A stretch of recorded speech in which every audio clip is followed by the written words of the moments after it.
Um, so this is part 2. I don't know what happened, but my video just cut off. And I don't have the ability to just combine the videos, so I'm 99% sure this is just gonna be a separate video. So hey, this is PRs. Go watch part 1, if there's a part 1. There should be. Anyway, we were talking about my match, and yeah, I didn't expect to just get kicked off like that.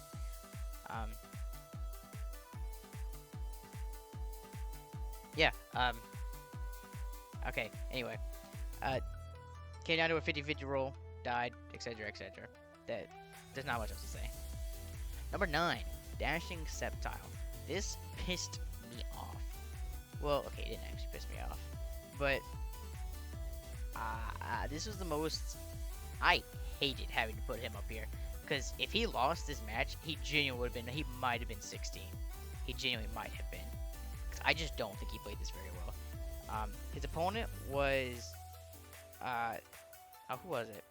It was Razor Claw. That Torn is also not this Torn. It's Tornado's Therian. But anyway, he played this game awfully. I mean, when I say awfully, I mean awfully. Degaton gets trapped turn 1 by the most obvious trap inch I've ever seen. It's so obvious. Trap inch is so obviously coming here. It's so obvious, and he doesn't do anything about it. And I don't understand. It's like and the first thing he says when he sees the team is like he knew trap inch was coming. If you fucking knew it was coming, you have to be shed shell on Slowking and or Tinkaton. Tinkaton less so, but Slowking absolutely. You need to have Slowking here. Yeah, but he doesn't. So then Trapinch leads off, and he led off Tinkaton. So Tinkaton literally died turn 1, and it got a knockoff. That was it. It got a knock. That shit was ass. And then he just goes back Excalibur then, and sets up a Swords Dance, I believe, on the Trapinch. And then in comes Metagross, which is so obviously Shuka. And I don't necessarily hate that as much. Like, that's fine. You can still be Earthquake. And because he was a good set. He was Berry, which was a good set. It means Metagross can't beat you, like, basically under any circumstance. I probably would have been Crunch, but I understand why you were Earthquake. Yeah. So then Excalibur gets weakened early, and then puts it in first impression range from Trapinch. So now Trapinch has 2 kills, as the first 2 kills in the game, which was not good. And at this point, he has Torn, which loses to Raikou, a Alomomola, which loses to Raikou, a Slowking, that if it gets Volt Switched on by Raikou, it dies to Earthquake from Trapinch, and a Lokix. And you'll never guess what happens to Slowking, by the way. It gets Volt Switched on, and it dies to Earthquake from Trapinch.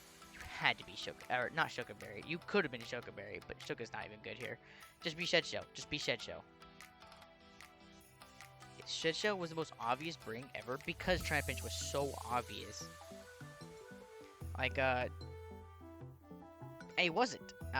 But the low kicks ended up being Terra Dark, which was a good bring. It was SD Protect Sucker Punch knockoff Terra Dark with black glasses. Very good set. But then Gastrodon comes in and fucking walls its ass, which is bonkers because it was Yawn, Recover, Ice Beam. I don't remember his last move. I think it was just Spikes. I think it was. I don't remember. Yeah, it was definitely just Spikes. Big ass threat. But, like, so he positions it so poorly. Low kicks gets down to, like, 30%, like, early. And he gets a wish back from Alomola, but still. He's just letting hazards go up, and, like, eventually, after Slowking gets trapped by Trapinch, he goes Does he go Torn or does he go low kicks? I think he goes low kicks. He goes low kicks to revenge trap bench, and he kills it with knock. And then in comes Enamorous, because he's facing an Enamorous. I didn't say his team. He has Enamorous, he had Dragalge, Metagross, Raikou, Gastrodon, Trapinch, Heracross. I forget the other things, but he has this team. So then in comes Enamorous, and his superpowers under Alomola, and his superpowers again, and doesn't get Skull Burnt, and he fucking wins. Oh, no. But he doesn't, though. You know what happens? He misses Play Rough to Torn. It would have been a 4-0, by the way. A 4-0 loss for Sceptile. After prepping and playing like shit. I like Sceptile just fine. I just think he played this really awfully and didn't deserve to win. But yeah, that sucks for Razor Claw, because he fucking misses Play Rough, and he doesn't die. But because he has an Amorous on Torn, and he just missed, and then the dude hits 2 Bleak Winds, and then kills Raikou, and then he's down to, at that point he's down to Gastro, Dragalge, and Enamorous, and at that point he just like loses. I don't remember what happens, but he loses. It came down to like a fuck ton of 50-50s with Enamorous, and low kicks, and which Sceptile gets right. I mean, don't get me wrong, he gets the shit right, but it's just tragic because like he didn't. Oh, I think the turns with low kicks happen differently, but I don't care. Either way, Enamorous gets in on low kicks and then does his shit and then misses. But like the prep wasn't there, the play wasn't there, and he won. And that shit is tragic, because Razor Claw should be 1-0 with a +4 differential, and instead he's 0-1 with a -2 differential thing. But yeah, Protect, low kick, he was Protect, pretty good. Like, it ended up being pretty good in the end. It helped with the Enamorous mind games a lot, but he does end up winning, because as Enamorous there, you gotta get like 20 turns right. It's not happening. It's not happening. Yeah, it's tragic how the game ended, but he won.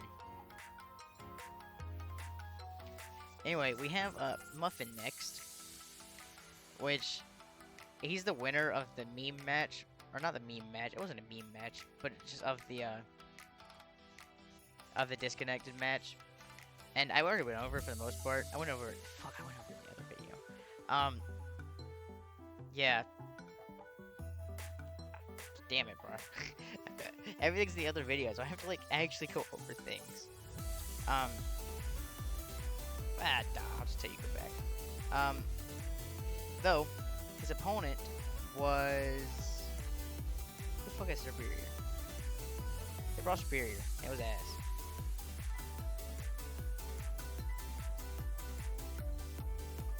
It was... Found it, Shadow Stitch. He beat Shadow Stitch, but it was like, they disconnected after like 10 turns. Or it was like 15 turns. And then they didn't feel like recreating, so they just battled for content. But it was like, it wasn't a meme match, but it wasn't like a serious match. And Muffin gets the 5-0, so I didn't really know where to put him. But Muffin was playing well before that, so that's why I had him up there. And I think his prep was pretty solid.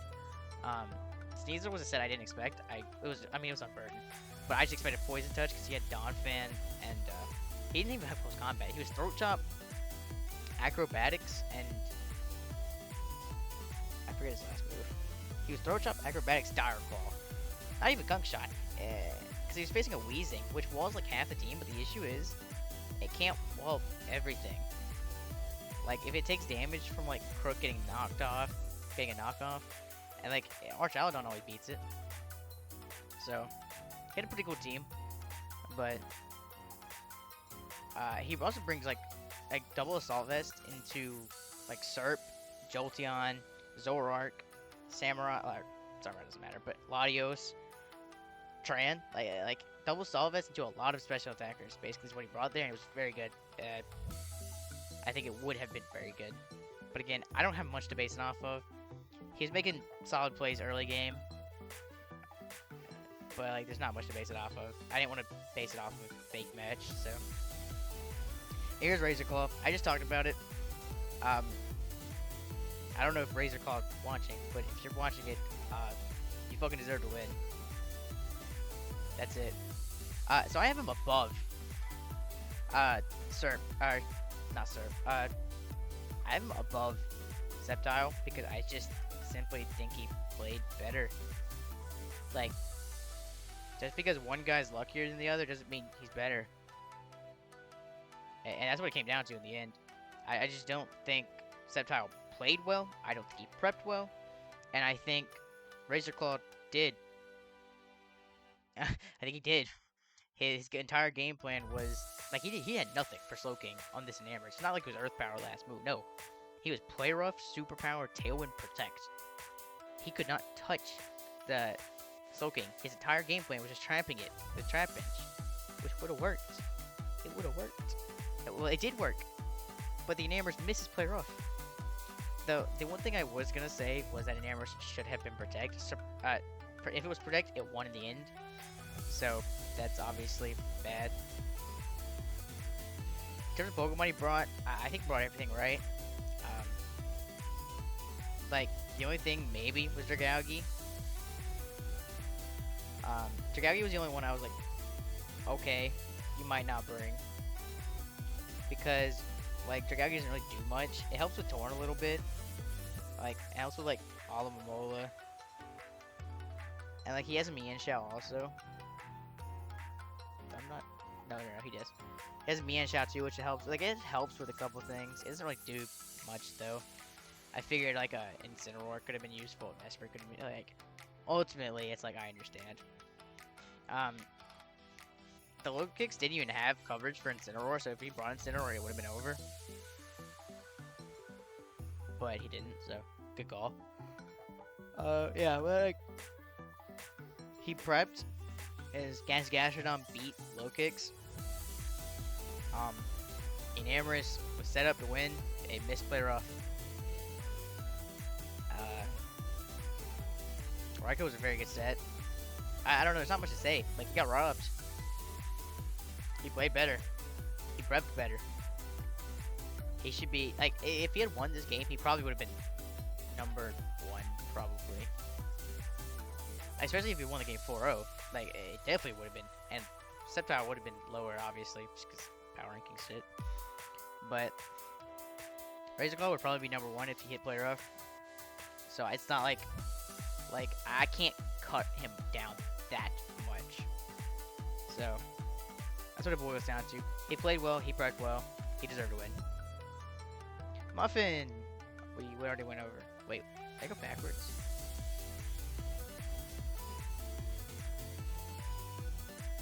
What the fuck happened? Oh wait, no, wait, I went backwards. Okay. There we go. I just went backwards. Spider, my opponent. He brought a really solid team. He made an amazing play turn 1 with Quack. I had fucking Sandy Shock Sin on his Quaquaval, and he fucking rapid spins. He needs his Pokemon, by the way. If I had Thunderbolted and it was like actually seriously special attack invested, I would have killed him. He was dead. And he fucking spins, calls my Spike, bonkers play, crazy play, and gets it. But then he misclicks turn 2. I Volt Switch, and he stays in and Roost. He didn't mean to do that. He ran out of time, and Roost was his top move, so it automatically clicked Roost. So he gets like, I get like 70% off into Quack, and that wasn't supposed to happen. And that Pokemon was actually very important for, Cleavor. So yeah. That was really it. That was just really bad. He gets in Veluza after, like, in a position to win, but Copalion is seriously invested in defense, so it actually lived, guaranteed, and killed it with Body Press. Otherwise, Veluza would have won. The issue with Spectrier here is it can just never break through to Dunsparce. Like, just really can't ever. Yeah, that's really it. Um, Arcanine was a huge threat. This is not the 6 I expected though when I was prepping for it.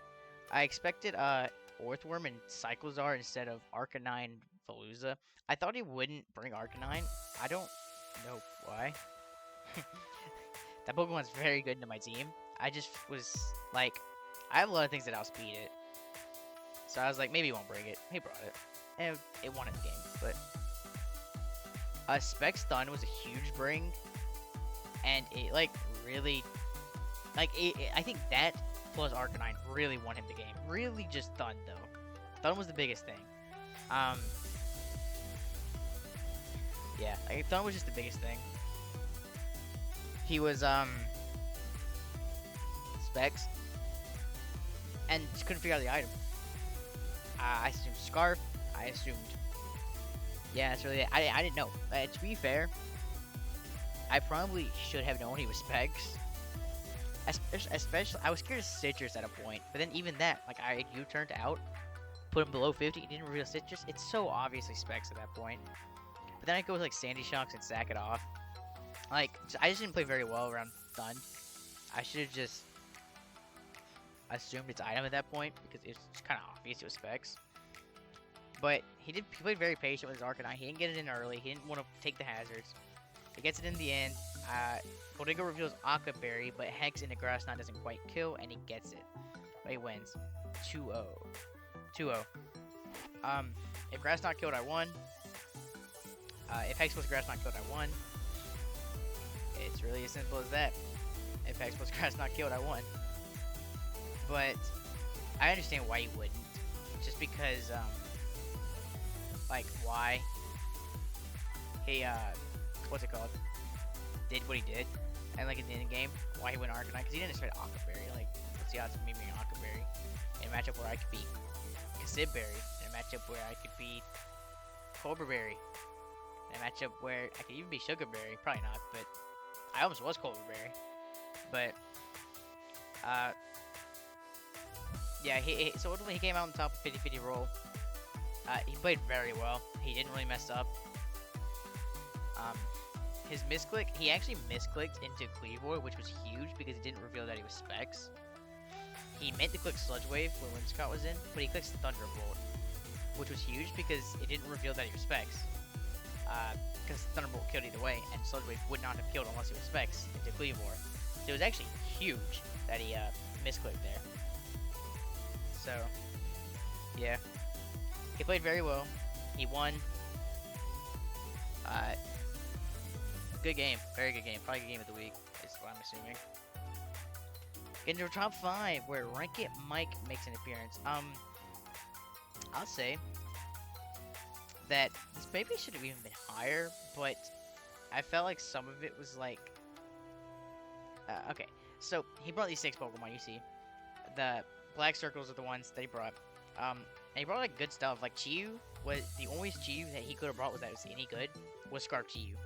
And that's what he brought. But and Palafin just 6-0. Like Palafin just 6-0 in this matchup. Fling Toxic Orb was huge. Actually. Because it ended up meaning that he couldn't infinitely defog with Mana Buzz. And that was big because it meant Rocks were up, and Rocks were up versus a Lapras that potentially could have beat Palafin. Because he's taking 25% from Rocks because he was Salt Vest. Like, it's huge. Spread was very good. I like Spread. I don't like the Scarf Ninetales, but that was really my only complaint. And I feel like Scarf Ninetales instead of Kilowattrel didn't really make much sense. But like, go crazy. Also, the Deoxys is not a Deoxys, it's a Deoxys defense. But yeah, his opponent was, it's Danny Mac. The issue was, the only reason it was so low is because Palafin could never fucking lose. He just didn't bring anything for it. And like, early on, he let Komodo take a lot of damage, which is a pretty good Pokemon here. And then like, again, I don't think Scarf Tails was a good bring. I don't think it did anything. So yeah, he just had a couple of things that were questionable. I don't think he played bad. I think he prepped pretty well. Against Scarf Chi was the only Chi that could really come that was any good. That Fling Tongue Sport was huge. Very smart, very smart. Palafin brought the right set. I mean, not very hard to bring the right set in this matchup, but I liked the boots. It was boots Iron Treads. It prevented him from bringing webs because he also had a he had a Weber. I forgot which one it is though. He had webs. I forgot what Weber it was though. Let's take a look.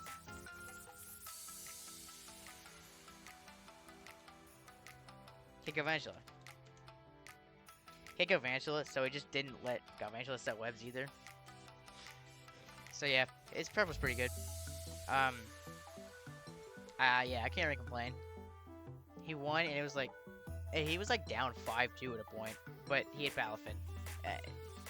Preventing Palafin from winning this matchup was incredibly difficult, and I don't really know what Danny Mac could have done. And I think that just kind of costed Mike anything, because like he couldn't get him number 1 because he just didn't have to do much. Like, just because that Pokemon was very good here, he didn't have to do too much.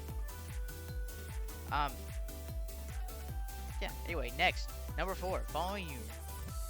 I think he played this matchup, considering, like, very well. He played it perfectly. I mean, he really did play it perfectly. The issue was, the only issue I had was, that I feel like it was not even necessarily mostly unintentional, because it was, like, obviously intentional. You don't unintentionally, oh, you see my number 3 now. But, like, his opponent was making his misplays, and that's what gave him his win, basically. So, he had a Clefin on, like, a Raging Bolt, and the Raging Bolt just clicked Dragon Pulse, predicting Gliscor, and Clef stayed in, and just killed it, so Raging Bolt did fucking nothing. Also, Grim was just very good on preview, with hazards up. Like, he can't do much, the opponent can't. He only has Vaporeon, and Vaporeon, if it's Terra Ghost, it's gonna fucking lose. So, like, I say make safe plays and scouted out sets, but I feel like a lot of this game was mostly just fuck it, we ball, and it just worked. Like, I don't think he did much. I just think his opponent kind of, not necessarily gifted him the win, but gifted him the win. I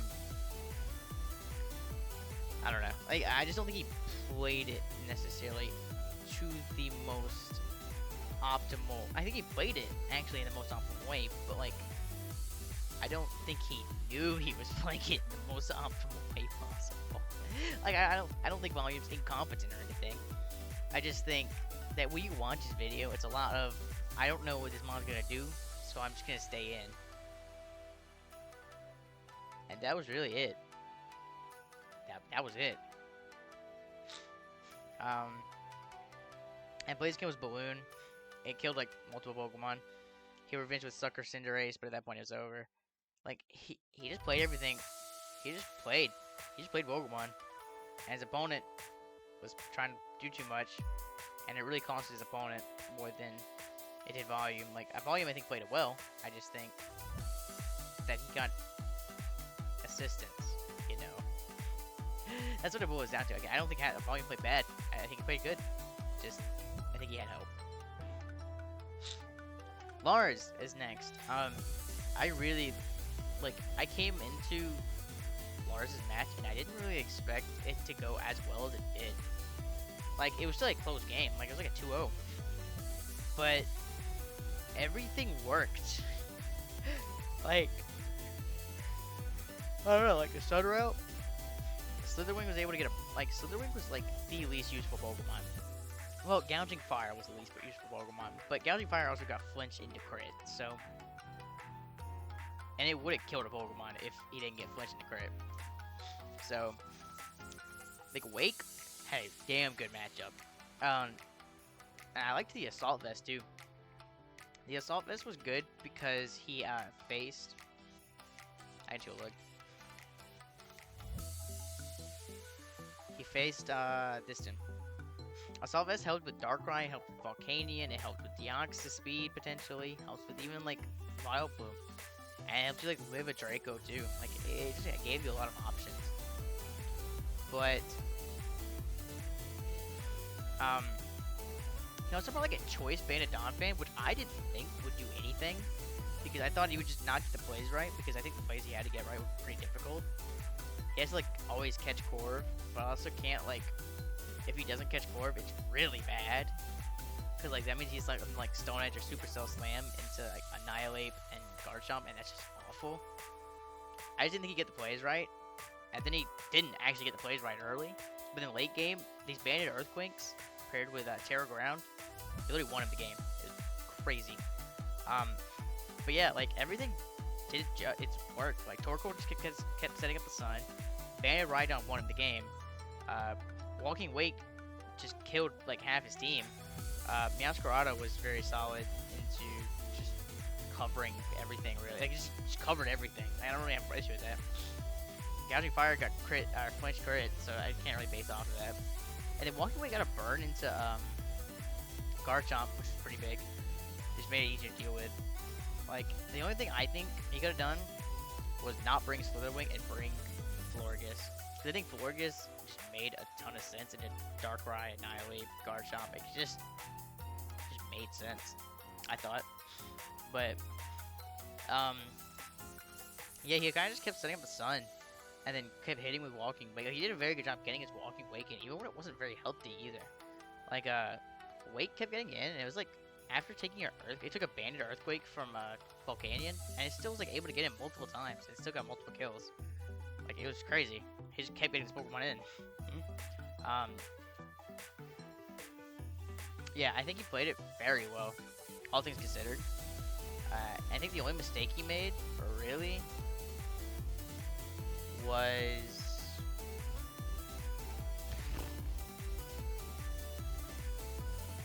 yeah, that's it. I think the only issue was that in the end game, it was still like technically close, kind of close, sort of close. Like, he could have lost in the end game, and that's why I was like critical, because Annihilate technically could have 1v1'd if he got some like good damage rolls. A Rhydon like would have lost to, could have lost to Annihilate, so it gave him a chance to win. And I just don't think Slytherin was very good here. I think Florges just made more sense. But other than that, like, I think he played this very well, and I think he prepped very well. And that was good. I didn't expect it. Next, we have Sableye. He played Will.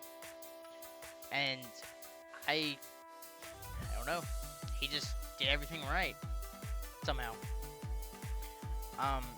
He didn't bring Jirachi, which I was very surprised about. I figured Jirachi was coming over Chandelure. I know I said Sandslash, but it was actually over Chandelure. But, like, in hindsight, it's very obvious that Chandelure was coming, because he didn't really have much for it. But I'm really surprised about Sandslash. I don't know what Sandslash was ever supposed to do, but... like, the webs route was always going to be very scary, because he has no way to control the webs. Like, Mortal Spin isn't good enough, especially if you have Raunchy, which you did for Raunchy, but... like, I feel like webs were always going to be up.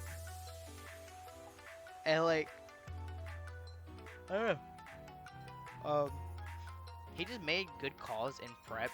Like, his, he was Booster Val for one, which was not a guarantee there. He had a Scizor, so you could have been Berry with Fire Punch. That's what I would have been. So, I mean, he's glad that he didn't, because he's able to beat Ogerpon because he was Booster.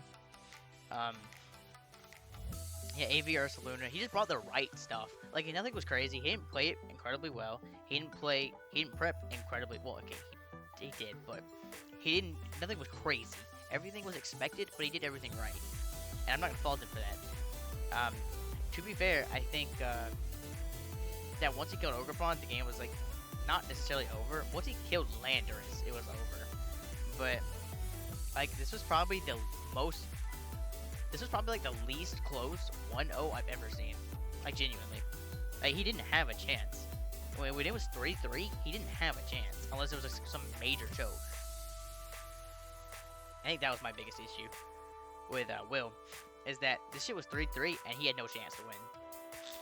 On paper, it's 1-0, but no. That shit was... I mean, it was like 1-0, but he had no shot. Um, I think Sableye positioned it very well and just really controlled the game after the Ogrepon. And somehow even during the Ogrepon, like the opponent had a +2/+1 Ogrepon behind a screen and lost one Pokemon. He lost a Sandslash that did nothing. I thought that was crazy. He had potential to lose that just because it's an Ogrepon behind screens. So definitely could have won. But I think everything was right. I think he prepped everything right. I think I didn't have any issues with it. The only thing was probably Jirachi over Sandslash. Sandslash just died in this match. Like, he brought Booster Val. He brought Webb's Araquanid. He brought Fizdep Overquill. I'm assuming it's Scarf Chandelier. I still don't know that technically, but I'm very sure it was. And then Assault Miss Ursaluna. Like, he brought everything right. He brought everything right. He played everything right. Nothing was crazy, but I can't argue with that. He did everything right.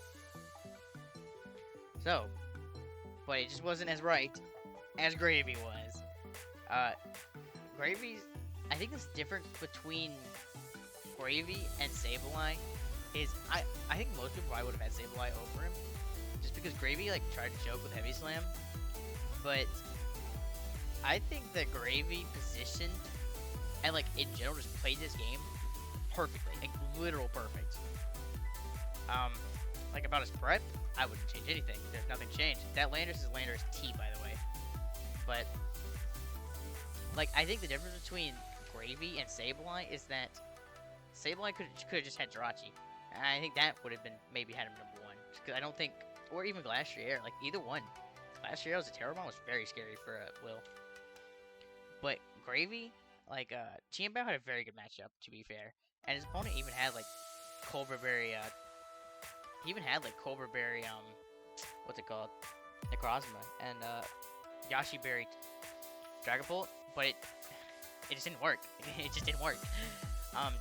He saved Chienbao until the end, so everything was weakened enough for it. The Duraludon was a really good set. It was Rocks, Dragon Tail, Thunder Wave. Which ended up being a real big problem, because he just Thunder Wave Necrozma, and Necrozma was Brick Break, because it was Culverberry, right? So, it was Brick Break, which did, like, 30%. It did, like, nothing. And he just Dragon Tailed. Like, he just kept getting Stealth Rock up and Dragon Tailing. He kept Dragon Tailing Fione, and that was just really bad. It was just really bad, because he couldn't do anything. Like, yeah. I think that the difference between, like, why Gravy is number 1 is because there was not one thing about his prep I would have changed. The only thing about his play was doing a dumbass mistake with Heavy Slam, because he just assumed it would kill when you didn't have to do that. And to be fair, that was a really bad play and a potential throw. Because it actually let Necrozma get up, back up to full, and then it killed Iron Hands with Burn, and then also it also did, like, did it kill Verzion, or did it? I forgot if it killed.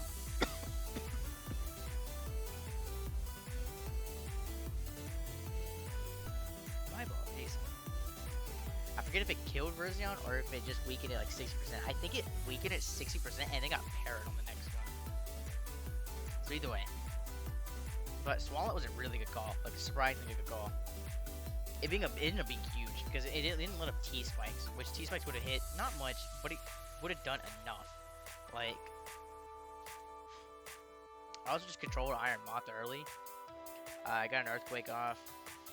I, like, just made Iron Moth lead, not a threat, which I thought was just very good. Again, he just controlled the entire game. Like, again, this was not, like, this was a 1-0, and if he was Ice Shard, it would have been close. But he wasn't. He was Sucker Punch. Like, his opponent just didn't have anything for Chienbao, really. Like, I understand he had, like, Culverberry Necrozma. The issue is Necrozma's forced to take on other things as well, which is why I wasn't a really big fan of that. I think it should have been Chople King Gambit, because his opponent had a King Gambit. I think it probably just should have been Chople King Gambit, just to be honest. Like, I think you had to have it, just because otherwise you have nothing to cheat. Or Chienbao. Nothing to cheat either, but I think what set Gravy apart this week is just the dominance. Like early game, he he fucking got a kill. Well, he didn't get a kill with Swallow, but he got a Iron Moth down to 1% with Swallow. Killed it with Iron Hands. Got off the T spikes with Swallow. Like Swallow put in work, and then just the Thunder Wave Rocks Dragon Tail Drowdon was just really good. Yeah, I think he had a mistake with the Heavy Slam. Really big mistake, might I add. Which probably could have cut him down from number 1, number 2. Like, him and Sableye are neck and neck, I think, yeah, I think the top 2 are, like, very close. And Lars is pretty close, too, in terms of being number 1. But, yeah, I think the difference is Gravy, I think, prepped, like, basically perfectly. And that's one thing I big about, is just because if you prep perfectly, you probably can win a game. Yeah, I just think this prep was perfect. I don't think there's one thing I would have changed. And that was just a big deal for me. It's not all about how you play, because you can bring... I mean, a lot of it's about how you play, because that's only what matters. But I think it's a matter of prep and play, and I think Gravy did both. Again, he made one single mistake with Heavy Slam, and outside of that, everything was perfect. So, those are my PRs. I'll be doing this every week. Probably. Maybe. But, I think I enjoy watching the games. Certainly, I enjoy watching the games. I definitely will be watching the games every week.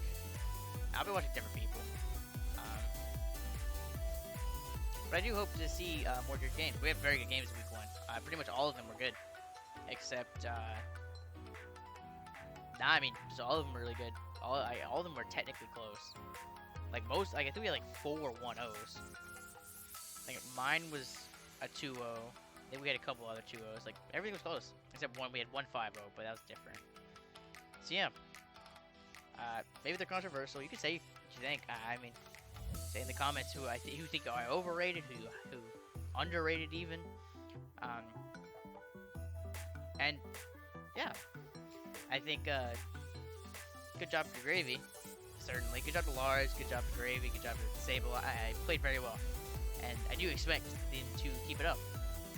And this will be done on a week-to-week basis in terms of I'm not doing how you played that week. It's how you played the entire season. So they're not individual. They're just a season-long PRs, not just week by week. So you gotta play well all season. But yeah, I will see you guys Friday with my match, and then PRs whenever next week. If they I do not have a set day for them. They're just not required. They'll go up whenever. See you guys with my match Friday.